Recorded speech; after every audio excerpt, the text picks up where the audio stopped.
let me give you the rundown. This is a pressure sensor which detects pressure exerted on the sensor.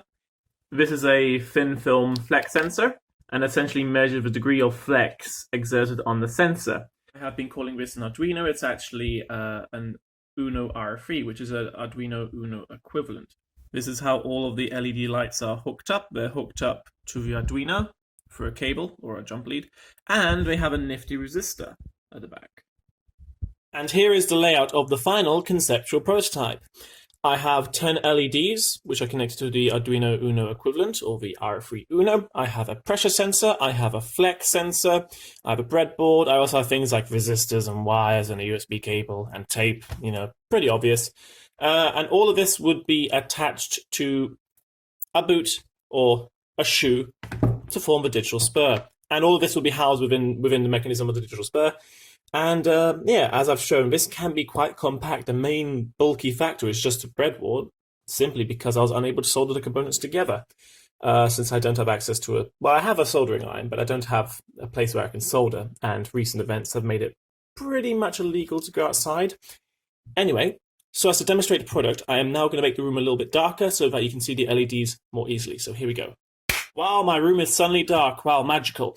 Anyway, to go through this, when a force is exerted on the pressure sensor, depending on how much force is exerted, I'm exerting increasing force, more LEDs will turn on and blink. And if you press really hard, you can get all of the LEDs to come on.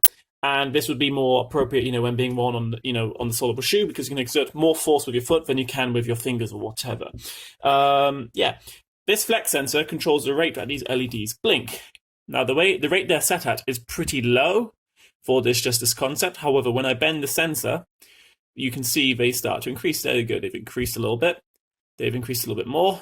They're increasing a bit more. And the more I bend it, I'm doing it in increments, it gets faster and faster and faster and faster and faster until now I'm bending it quite a lot. And for me, this looks like it's just pretty much a solid color, or a solid white color that's just a little bit wavering. So that's basically how it works. And this is basically a visual representation of what would happen to the sound. The more LEDs turned on would be the higher amplitude of the sound, and the more flex in the flex sensor, the higher the frequency of the audio output of this design. This all works using if commands. If pressure sensor detects a pressure equal or greater than 20, turn on 2 LEDs, and so forth. Same with the flex sensor. If it detects a flex force greater than or less than 400, set blink rate to 200 milliseconds, for example. And that's basically how it works in principle. To answer the question, why did I use the if command for the flex sensor as well as the pressure sensor?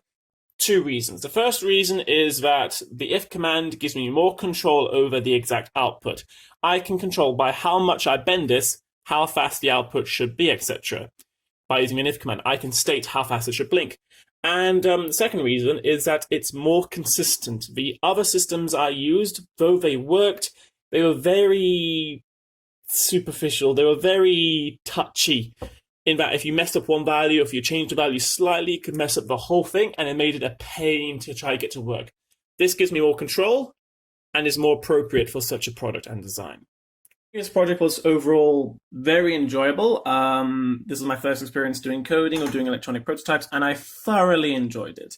It was fun, it was exciting, it was a completely new field for me, and was arguably one of the most difficult things I've ever done. I have no background in this, and it was basically like learning a whole new language. It was very difficult for me, but I thoroughly enjoyed it, and I'm really excited to see how this may impact, improve, and even expand my design practice and my potential as a practicing designer.